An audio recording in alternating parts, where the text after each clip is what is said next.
Hello and a very warm welcome to this session on reinventing the feedback loop with human AI teams. My name is Hassan Khosravi and I'm an associate professor of AI and education at the University of Queensland. And it is a real pleasure to have you with us today. I'm joined by two distinguished panelists today, Professor Margaret Bearman and Professor Ryan Baker, both bringing deep expertise on the topic, whom I'll formally introduce in just a moment. A bit of a scene setting for the session. Over the past few years, we've witnessed an explosion in the development and use of generative AI, and education has been right at the center of all of this transformation. Educators are experimenting with AI to enhance teaching practices, look at how they can boost productivity, reduce workload, while students are incorporating it in all aspects of their learning, from generating ideas to using it as a tutor, perhaps for a better understanding, and at times simply for completing their assessments. One area of this transformation, which has particularly been profound, is the use of AI for feedback. Feedback has long been one of the most powerful levers of learning, shaping how students reflect, revise, and grow. Yet it's also one of the most time-consuming and challenging aspects of teaching to deliver effectively, timely, and fairly, especially if we go at scale. As AI systems become increasingly embedded in the classroom, we find ourselves asking new and complex questions about effective ways of using it for various aspects, including feedback. How do we ensure that AI feedback genuinely supports student learning rather than just their performance and better grades? How do we maintain trust, transparency, and human judgment when AI enters the feedback loop? And perhaps most importantly, how do we design human AI teams where educators, students, and intelligence systems work together to enhance rather than erode the pedagogical relationships? And that's exactly what today's panel will explore. We'll look at opportunities AI offers for improving feedback, challenges it introduces around ethics, reliability, and inclusion, and the emerging vision of human AI teaming, where technology becomes a collaborator as part of that feedback process. I'm delighted to introduce our two panelists with us today. Professor Margaret Bearman is a distinguished researcher in the Center for Research and Assessment and Digital Learning, CRADLE, at Deakin University. Her scholarship and research interests are broad, ranging from assessment and feedback to workplace learning and increasingly learning for a world with AI. She has co-authored more than 200 research publications, with her work cited nearly 10,000 times, reflecting its significant influence on educational theory and practice. In recent years, she has co-led the development of the national guidelines on assessment reform for the age of AI in Australian universities, reinforcing her leadership in shaping national policy and advancing evidence-based assessment reform. Welcome, Margaret. Thank you. And Professor Ryan Baker is one of the world's leading researchers in AI education and learning analytics, and has recently joined the University of South Australia. Great to have you in Australia with us. His work sits at the intersection of data science, cognitive psychology, and education, focusing on developing models that detect and enhance student engagement, persistence, and learning outcomes. He has served as chief investigator on many major research grants totaling more than $35 million, has authored over 500 scholarly publications, and his work has been cited over 35,000 times. Formerly the founder director of the Penn Center for Learning Analytics and a past president of the International Educational Data Mining Society, he continues to shape the global research agenda on data-informed education and the ethics of using AI to improve teaching and learning. Together, Margaret and Ryan sort of bring the human and data-driven perspective to this conversation, which I thought will make the perfect team to help us unpack this important problem and see where this will take us. We would also love to hear your perspectives throughout the session. Please feel free to post your questions and comments on Whova or via the Zoom chat. And during the Q&A segment towards the end of the session, we'll draw on some of your contributions to guide and enrich our discussion. So without framing, let's dive in and we'll start by looking at some opportunities. Margaret, perhaps if you would like to tell us a little about yourself and what does effective feedback look like and how might AI amplify its benefits? Thanks so much, Hassan, and also for the very kind introduction. I'm going to start by actually dialing back from what effective feedback is to say, what is feedback? It's actually for people who aren't feedback researchers, and I'm imagining most of you in the audience aren't, I am one. This is a really hot topic of conversation. What is feedback?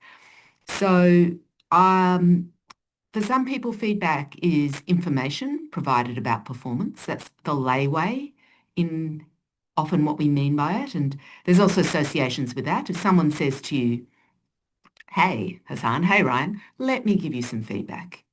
You know the news isn't going to be good. So we have all sorts of associations with the word feedback. So in another frame, the frame of sort of, I suppose, pedagogical approaches to feedback. Feedback is not information, it's a process.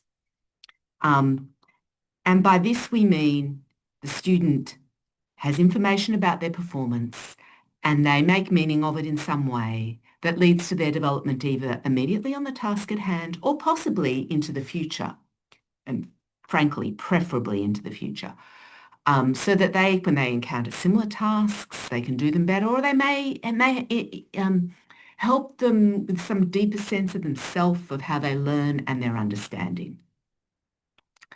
And to the question in the chat, why is it different to dialogue? Because it's based around commentary about performance. So there is meaning making, but unlike dialogue, the student has to do something or the learner does something, and that is the basis of the meaning making, information about what is done.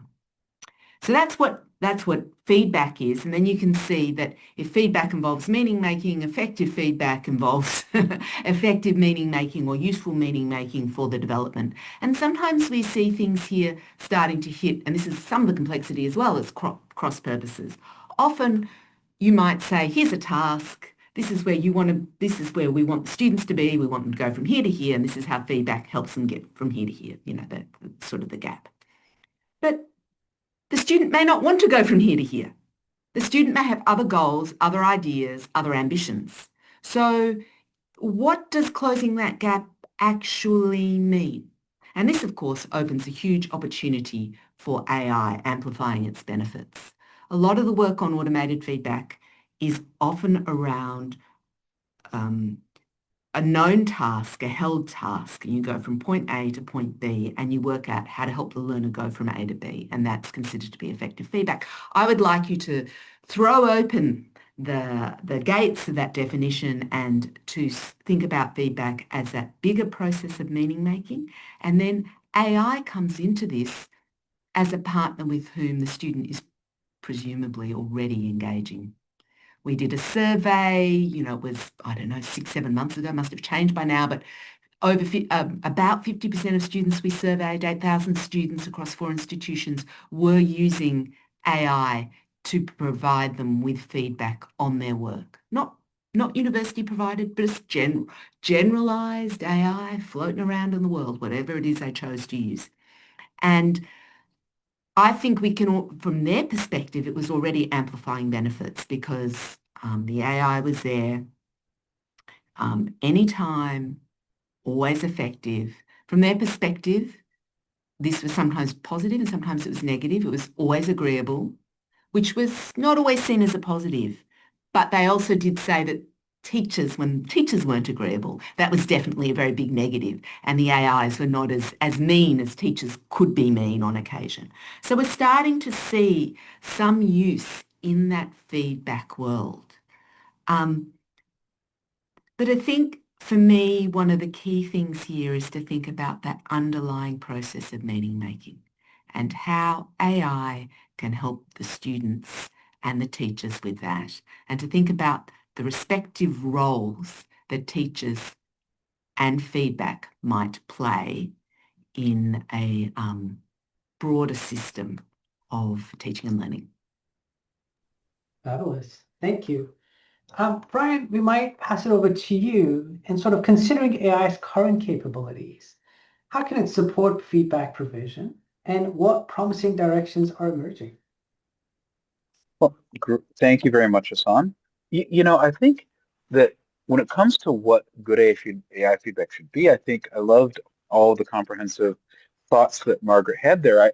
I I might add a little bit, which is that I think it's about making of meaning. I think it's also about the prompting of good strategies. Good feedback kind of gets people working well on their own so that they go beyond just the feedback.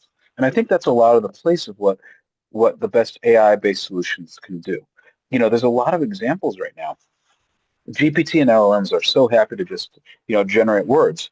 And when they're set up right, when they're set up with the right information, the right goals for what they should do, the right embeddings of knowledge of, say, what the instructor or the platform designer wants them to do, then they can give feedback that's targeted, not towards shallow aspects. Like I think a lot of previous generation automated feedback had to do with shallow procedural, not that procedural necessarily has to be shallow, but shallower aspects. Whereas, for example, take the GPTA project at Penn and a few other universities now, which is an AI plugin and discussion forum that gives students feedback on their complex projects. We've been able to get it to really give feedback on the deeper aspect of student work, on kind of getting students thinking about what it is to make a good rhetorical argument for their ideas and what it is to comprehensively consider evidence. So I think that that's kind of what feedback can be. I think another potential of AI feedback is that unlike previous automated feedback, it's quite easy to get it deeper if you do that, and it's also automatic. In a previous generation of technology, like Neil Heffernan with the assessments platform, documented that just simple, correctness, feedback, answers, hints, kind of same stuff that cognitive tutors had previously, could be really powerful because it could be immediate on homework, and that was a big change. Now we're able to make really rich feedback available immediately, and so I think that combination of depth, connecting its self-regulated learning and metacognition, as well as just the immediate task at hand, and immediacy, I think that's a powerful combination. Fabulous. Maybe, Margaret, if you had any comments on that. And I want to take you back to what you mentioned. And I love that you started by taking it back to feedback and, the process of making sense of that information. And students' perspective that perhaps they see use of AI as helpful. And I wonder if there's a bit of unpacking to do about the learning and performance paradox, that they might be finding it helpful because it's perhaps allowing them to achieve better grades, better performance because the quality of the work they submit is better, but that perhaps not always turns out to be better learning. Yeah, I mean, something I'm really mindful of as we're talking is, and this might be a bit radical, I don't know, but who says what good learning is? Um, and I guess one of the things, and you talk about strategies in metacognition, what we really want, of course, is, and I'm reminded of Foucault and the panopticon here and the self-disciplining, but nonetheless, what we really want is students to take that thing that we're doing and take it into themselves. That's, at the heart of self-directed learning, metacognition, those sorts of ideas is really that you become able to monitor and strategize for yourself to get learning. And I think that this is part of the challenge here with learning and performance. Our goals and the students' goals sometimes run together and sometimes they're apart. Sometimes students want to learn and deeply, and they're prepared to do more than we offer them in pursuit of that sort of widest bit. And sometimes they just want to get the job done. I don't know the last time you were a student, the last time you did a mandatory compliance module, were you thinking, how deeply do I need to know this, how occupational health and safety works, or do I just need to get this done? So we also recognize this sort of tension, I think. And I guess to that point, I think it is not a question, to use the occupational health and safety module as an example. It's not really a question of feedback. It's actually, that becomes a question of the whole curriculum. What are we teaching? Why are we teaching it? And what rationale do we have and the students have for engaging with the things that they are offered? When deep learning is attractive, then because, it's depth in what everyone wants, those magic moments of teaching, then I think that's where it can really work. Fabulous. I might transition that to perhaps thinking about some of the challenges. And Margaret, we might still hear your thoughts on this first, but what risk would you see if AI becomes too central to the feedback process? Well, I would argue that, and my colleague Thomas Corbin has written an article on this recently, that people learning is a social act. This isn't true for all forms of learning. It can be contextualized, but say generally, learning is a social act. And by social, it means that it matters who and what takes part in looking at our work. It matters to us whether someone might be watching us do that compliance module and giving us comments on it. So I think that the thing here is that the big risk is that education is about people connecting with people, for me, ultimately.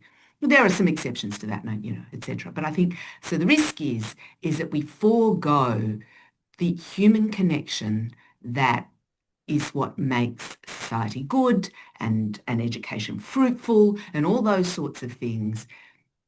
That's a big risk to me. I don't think there is that much risk of information provision, AI being able to do information provision in particular ways. I really do think that humans and AIs offer quite different possibilities, mostly to do with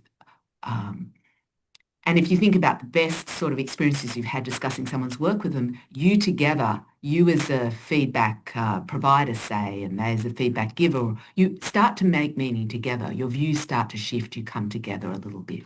And that's something I think that remains very human. And it's not that my views have changed. That's the interesting thing. It's that the student has had that effect on another human being that I think remains important. Really, really good points. Brian, if we were to think about the technological talent challenges and sort of AI challenges in AI-driven feedback provision, where are we at and what sort of existing challenges do we have in that world? That's a great question, Hassan. So there's a little bit of chat in the chat about this, and we were talking about. So let me tell the story of GPTA and how it took us several rounds of iteration to get it not to share misinformation. We put it into a class where students had to propose their educational intervention in the world that involved learning analytics. And part of the goal of the assignment was to identify, how you could support different stakeholders better and how you could support all students. And so chat, our LLM GPT-based thing, first run through, it tells every student, you must consider student learning styles, okay? Because it's so important. And so we say, oh gosh, no.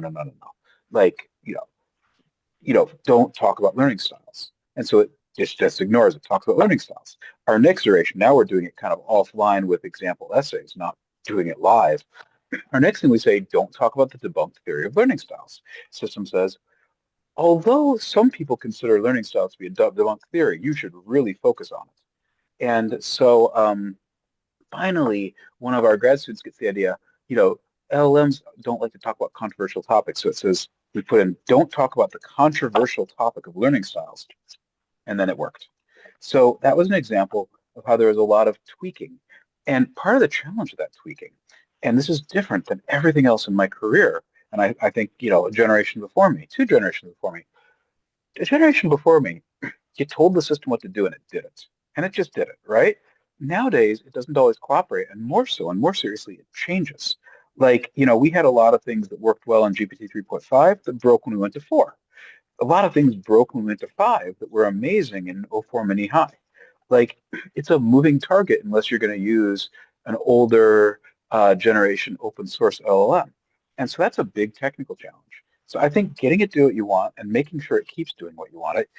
Kristen Servo at Khan Academy and I had a couple conversations about this. She talked about how they have this giant test suite of things that they have to recheck every time there's a model upgrade, right? It's that moving target aspect of it and that hallucination aspect, that not doing what you want. The fact that increasingly when they go to the web, they might not get the same thing, especially because of prompt injection attacks and various people who are trying to change what, say, Wikipedia says. I think these are all challenges, moving target challenges we didn't have before. On the other side of it, though, I think there's this amazing potential to do rich things that we couldn't do before. It used to be so expensive to author an intelligent tutor, to give rich feedback or even half decent feedback in a new area. And now we get half decent feedback just for free. That's amazing. And so you see learning systems, the fact that we were able to deploy our platform that in a discussion forum gives students feedback, answers their questions in just a couple of weeks for topics that were niche topics is just amazing.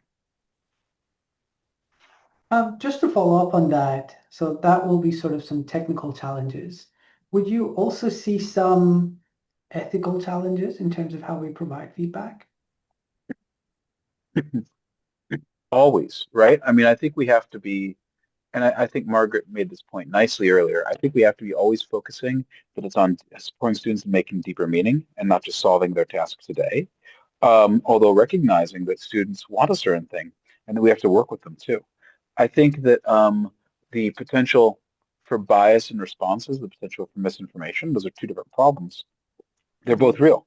The fact that LLMs really these days, from what I understand, even LLMs developed in other countries still take a very U.S. California stance because of the dominant nature of a lot of the content of the web. And in work with Jan Tao and Renee Kieselchech and Olga Viberg, we found that even when you tell an LLM to adopt a different culture, it kind of goes halfway. It doesn't go the full way. And there's been a lot of examples of how LLMs, even if asked in Swedish to generate content relevant to Sweden, will generate content relevant to the United States view of Sweden, for example. So I think there's a lot of potential for cultural homogenization, despite all the linguistic richness. So yeah, I think there's lots of things, lots of ethical challenges that mix in with all the exciting new potential. All right. And thanks for all the great comments and questions coming from the chat. I'm hoping that we can get to some of those during the final QA section of the session. Margaret, bringing it back to you, and I love how you mentioned perhaps you don't see necessarily a technical challenge in terms of AI providing information, but it's the human touch and holding these conversations that might be sort of a gap there. Do you feel like that could be short-lived? Can we develop AI models beyond chats, conversations that are more true companions, that, confidants that you can Oh, actually... anything's possible, but I don't think on the current algorithms that we're looking at, no, I think they have limitations. I mean, you'll get various debates on that. I mean, I once had a very large argument with someone who said that, general artificial intelligence is coming in 6 months, and I was a bit more skeptical of that. But I do make a habit. I have a computer science degree. That's my undergraduate degree, honours, in fact. And when I meet old friends and colleagues, I always ask the computer science folk what they think. And I've yet to meet a colleague who would not disagree. In the models that we have at the moment, there are limitations. It's the data that drives them. It's the relationship between data and output. And that does constrain. And I want to talk to the idea of ethics as well. I think that I've written a piece about gender equity in healthcare and AI. And I think that when I was doing that research, I actually got a little bit kind of like freaked myself out a bit because it's quite compelling when you look at um, um, a couple of things. You look at the data that goes into it. Okay, that reflects a lot of social bias and we take all that in. It may not be what we want. You mentioned cultural, country-related biases. But there's also stuff about development, who is developing technologies and the choices they're making. So it's, in gender perspective, it's very few women, shall we say. And then there's also things like, the general equity, the general ethical challenges of the labour involved in creating AI systems. So every way you look, it's ethically difficult. But I think that in terms of feedback, I think that this is something that we need to, surface. I don't think we can get rid of it. I don't think we should stop using AI, but I think we should be aware of it. Fabulous. Let's change gear a little bit. And perhaps, so we've talked a little about sort of opportunities, challenges. Let's perhaps think about the vision of making human AI teams in terms of providing feedback.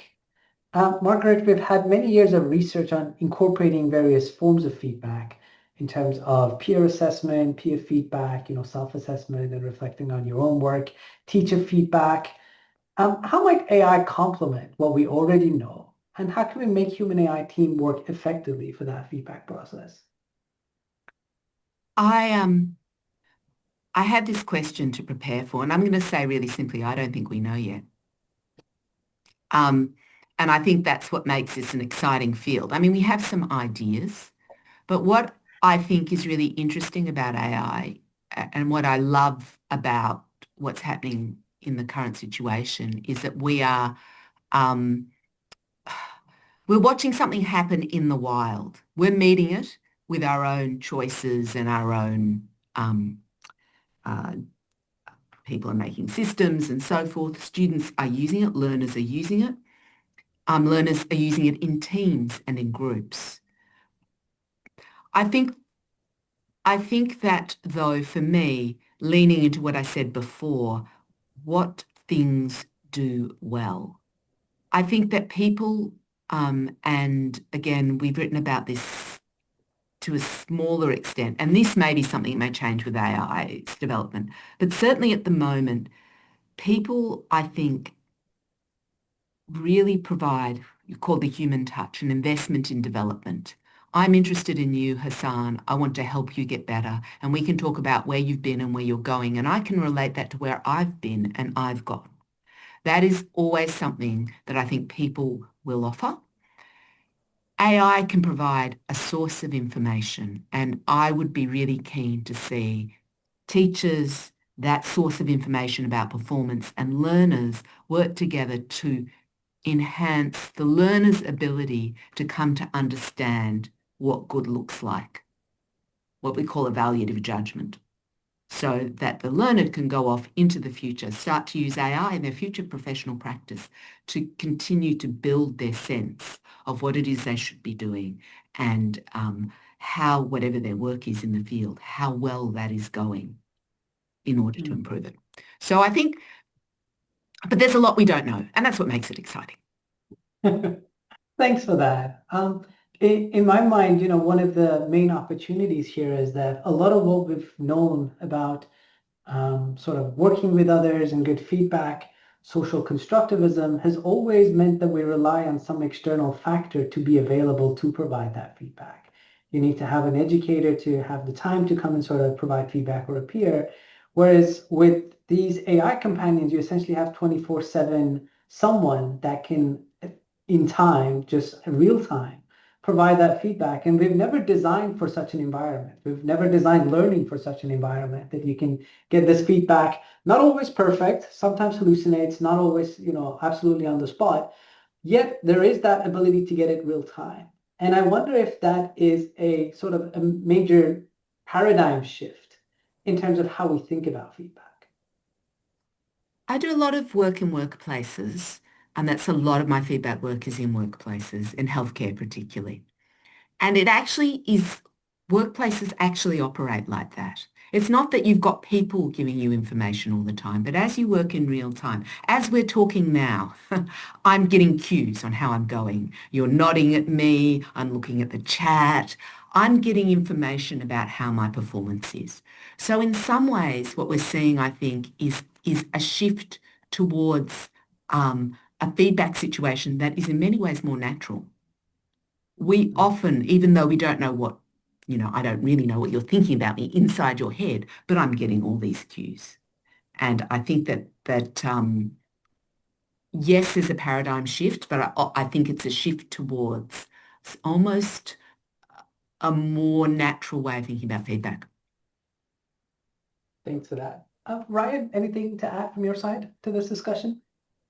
Yeah, I mean, I think that immediate feedback is really transformative, especially because it's not, there's two aspects to it. One is available any hour of night, right? Like instructors aren't available 24/7. But the other one is that by the time you've seen and, you've put in your essay, you've put in your project, the instructor has to grade 200 of them. By the time it gets back to you 2 weeks, 3 weeks later, you've forgotten this. It's not in the moment. And so it doesn't provide the opportunity to really to do fast iteration, to do fast learning. I think that's part of why, immediate feedback even in a previous generation where it was shallow was associated replicably with like a zero point 0.3 standard deviation improvement in learning outcomes, just from making it immediate rather than delayed. And it's not that immediate's always good. Sometimes there's actually benefit to having a pause to delay and kind of incubate. That's some of the work that Janet Metcalf showed.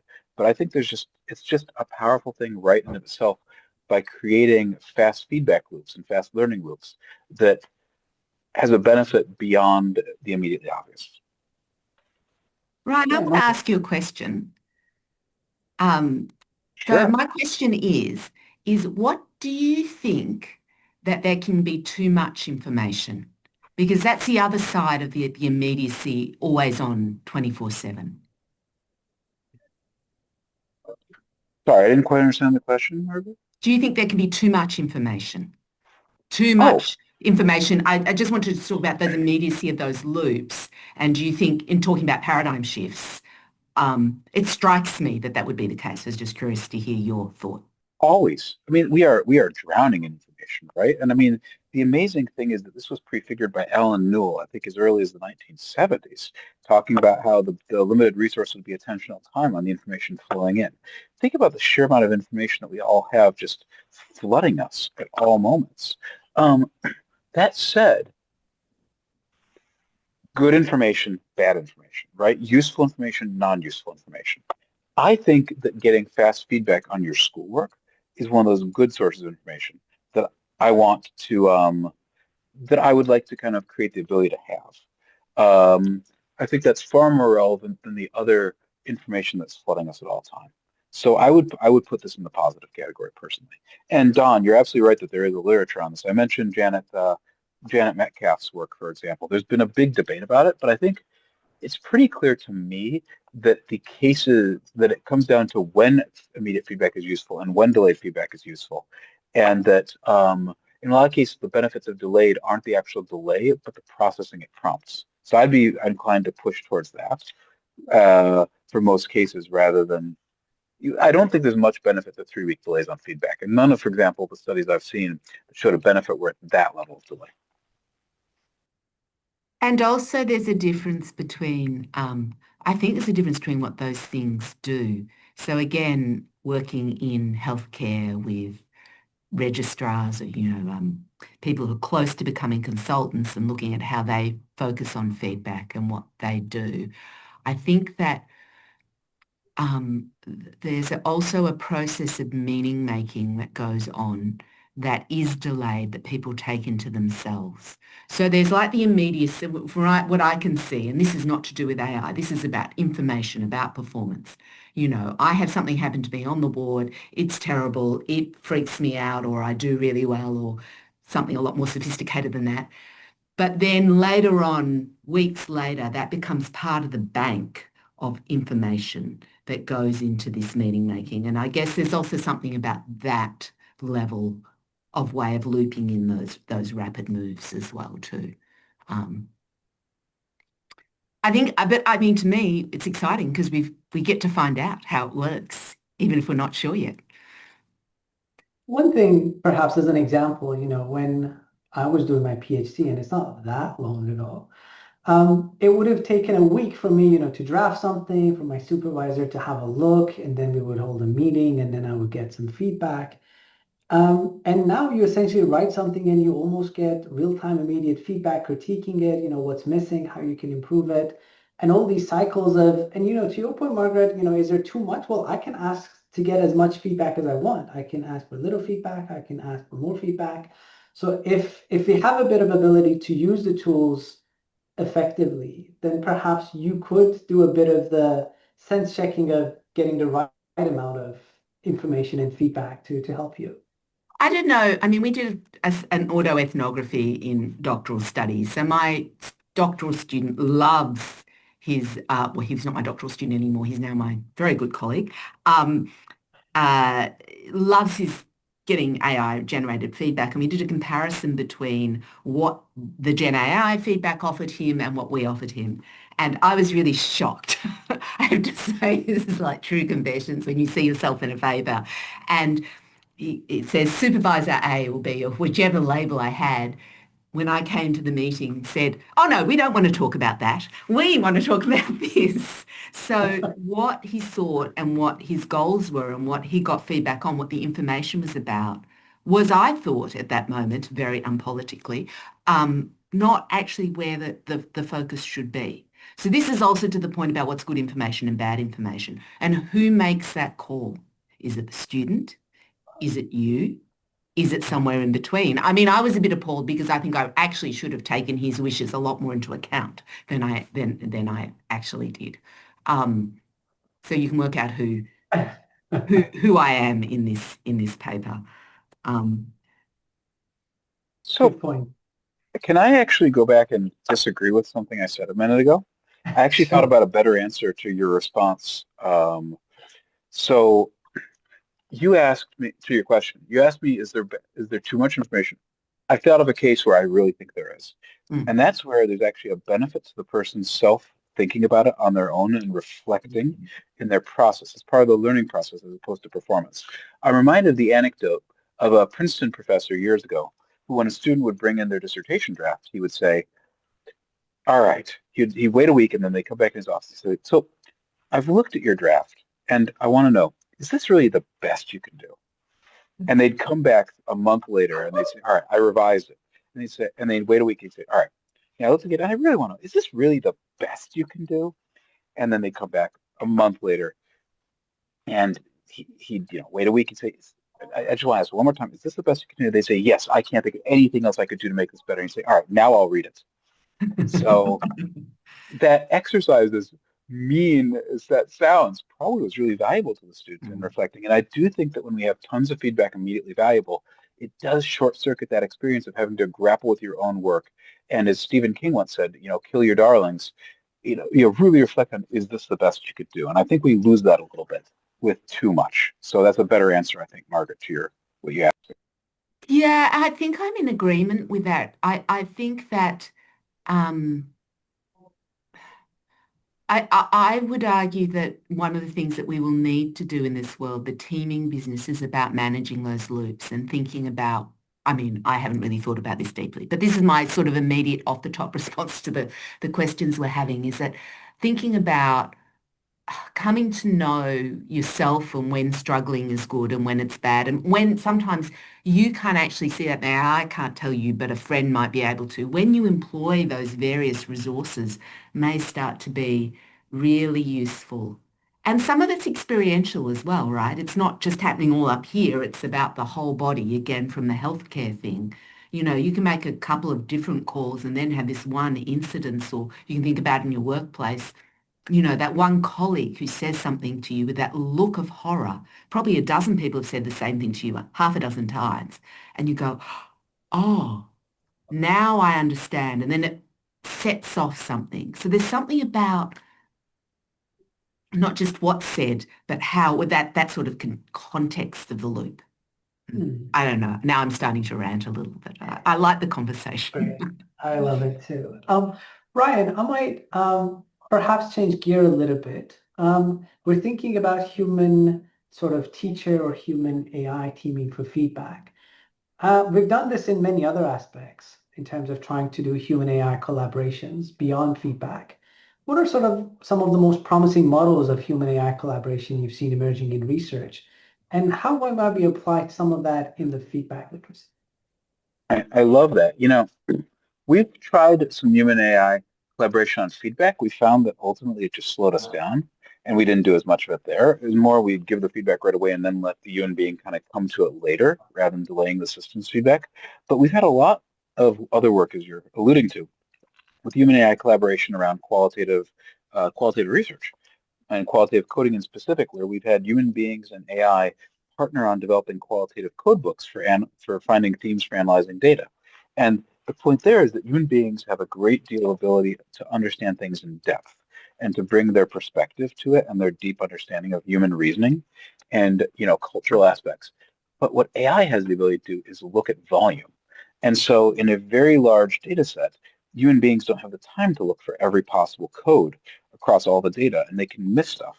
And so that combination of AI's ability to be very voluminous and humans' ability to be very perspicacious has turned out to be a really powerful thing where we found that when we ask independent qualitative researchers to rate code books that were generated through humans alone, AI alone, or a hybrid partnership, they rate higher on several dimensions, the hybrid partnership ones.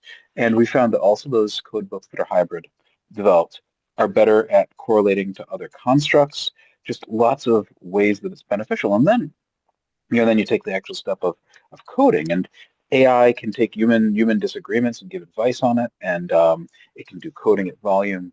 Like, it's key to keep the human process in there to keep it connected to what the human beings really care about for the research. It's and to get that human perspective on so many dimensions. But AI just has affordances and powers that humans don't, and so that partnership is super powerful. And I think that applies to so many areas, including feedback. I think there are risks with that though. And this is something where I would probably jump in and say I think the risks run here. Because, I mean, I'm a qualitative researcher and I've been working on some with AI, and I can see those benefits in certain forms of qualitative coding. But there's other approaches to qualitative research that I think the AI would be pretty not very useful for. And I guess I worry that we start to, I've lost Ryan, that we start to privilege the things that we can do, not the breadth of what is possible, if that makes sense. So because we can use AI and use it at volume and it works very well, that's become what qualitative research is, even though I think that it is genuinely valuable, but then it swamps the other things that are also possible. Well, we don't want that. Absolutely Yeah. not what we want. The Yeah. fact that we can do additional things doesn't mean that the things that aren't easily done with that are any less valuable, right? Although I think that as LLMs get richer, I think that they will present benefit in more and more areas. Um, but yes, I agree completely. We always have to keep in mind what it can't do, and that what's easy isn't what's best. But in a lot of collaborations I've been in, I found that the potential from these tools to help us do what we want to do has been amazing. I won't say it's for everybody. So just considering, I guess, some of the limitations that we're aware of in terms of humans providing feedback, timeliness, how detailed it might be, and some of the opportunities and challenges of what we get from AI providing feedback. If we had no technological issues and you could essentially, in a blink of an eye, wish for a system and it will appear as a human AI feedback system, what would be some gold standard features on such a system in your head? Who would do what? What would it look like? And again, assuming this is the perfect AI, it doesn't hallucinate, it works as you ask it to. Margaret, what's on your wish list? Oh, I don't want a perfect AI. I want a perfect human. I think the AI we can come at, the human is hard. So what I would really love is that what I would really love is to have a human, what I would really like to see in a human feedback team is to have a human work with another human over a long period of time relationally. That's what I mean by an ideal human. And you could do that if you had an AI doing all the kind of information bit rather than the working together type of experience. So I think coaching, mentoring, these sorts of models are optimal uses of human. They lean into what we are in association with each other. And I think very early on I talked about mutuality, the educator and the educated learn a lot from each other. And the AI could really provide lovely amounts of information that could prompt meaning making, or strategies, to use Ryan's term, and the humans could sit down and work on it together. That would be my ideal. So essentially to make it more productive, sort of uplift the timeliness of what it would have taken and keep the joys and the human aspect of that feedback in? I don't know. I mean, I think timeliness, I think I'm less worried about timeliness. I know people complain about timeliness, but I think depth of meaning making, opportunities for rich interaction, that's where feedback growth lies. Timeliness is kind of like a distraction that we think about because of our assessment system. You know, you've got to do this, you've got Yeah. to do that. Very much like the example that Ryan was giving about the Mhm. hard-nosed PhD supervisor. I think that I think that time and volume uh, must be in service of learning or Yeah. in service of meaning making. And that's where I think it lies, like as enslaved Greek pedagogues in a Roman household. And Um, sorry, that might have come across. So not necessarily timeliness in how timely they get the feedback, but sort of minimizing the time you need to put to provide the feedback. So sort of helping you. Again, you know, I am going to be a contrarian. I think we overrate time. Some things are slow. Surely I've got to have, I mean, we can't, you know, we've got to scale. Sometimes, you know, time takes time. So Yeah. I would argue that clearing that time for the things that take time but not trying to squeeze that. Does that make sense? So I agree in the sense that I think it clears more time for the things that matters. But then when we get the things that matter, let's not shove more of them in. Do you know what I mean? Sometimes it is the wonderful panel, the singular panel experience that is perfect, rather than having multiples. It's the connections you make, I think. Great point. I do teach a class of 900. Time is a major factor when it comes to scale. And a lot of times it is about how we can do this in effective. Yeah. But you were talking about ideals. Now, a class of Yes. 900 is never ideal. Ryan, your thoughts? Goodness, so many good ideas here. I mean, I guess the first place I want to start is that good feedback is good feedback, whether it comes from a human or an AI. And I think part of the idea is really good feedback, right? And really good feedback has certain dimensions. Margaret's brought up support in making meaning. I brought up earlier supporting the student in learning how to self-regulate their learning and reflect themselves, right? I think those are a couple key dimensions. I think we could probably come up with other ones if we had the time, if we really thought about it deeply, other constraints, other affordances. But the real question is, what is different about feedback from an AI than from a human? And what changes, what makes that ideal? That is a place I think that timeliness is an affordance that isn't as prominent for humans. I should also, by the way, say that Hattie and others have talked about what makes really good feedback.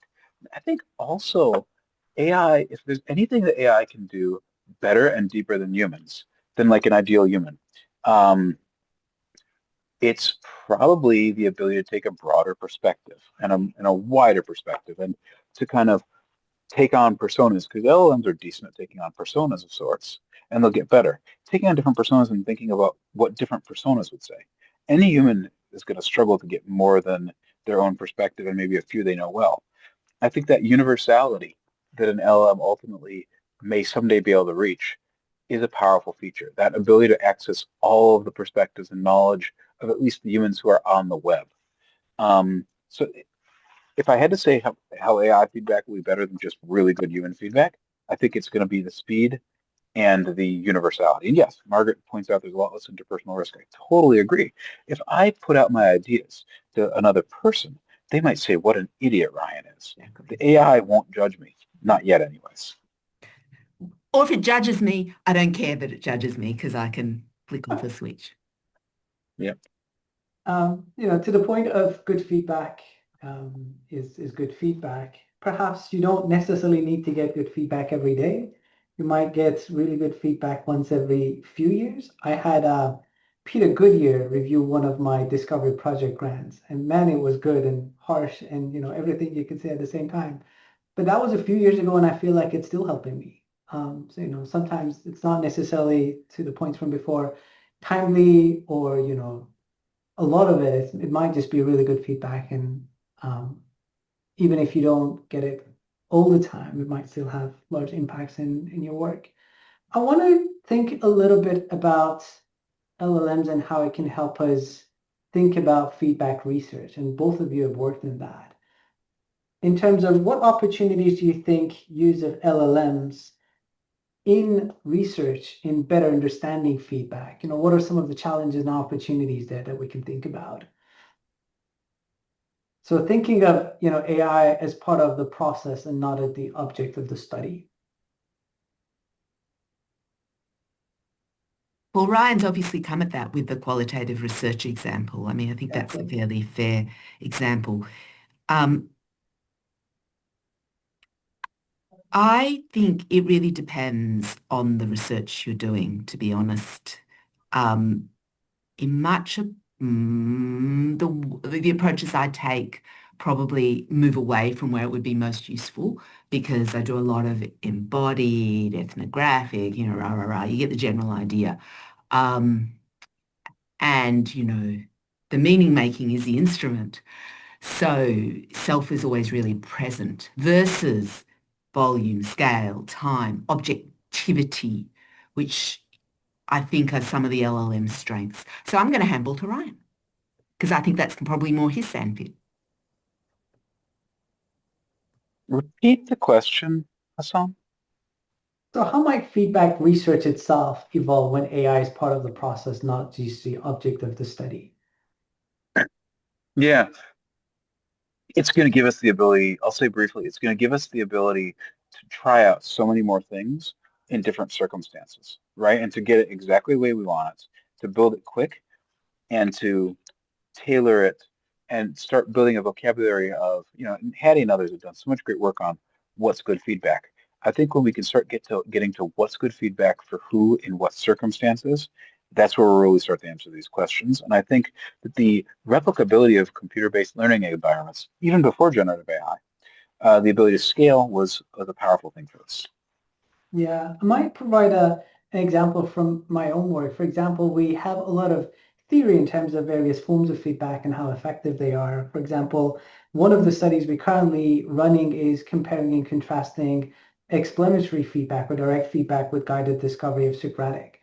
And providing various forms of feedback with various characteristics to then determine on various aspects whether they improve engagement, whether they improve perception of how effective they are, or impact on learning outcomes. That's often a lot harder to do if you don't have these systems that are essentially able to provide consistent ways of designing these feedbacks at scale for field studies. Perhaps as one example, which we've been looking into. I'm aware of time, and we noted that we might finish a minute or two earlier just to make sure that everybody has time to get to their other commitments. Can I start by thanking Margaret and Ryan for your awesome expertise and sort of insights into this, and the engagement that we've been happening through the chat, which some of the discussions have been around, as well as on Huva. I wish you all the best for the rest of your days and nights, wherever you are, and for the rest of the conference. Thanks, everyone, for joining us.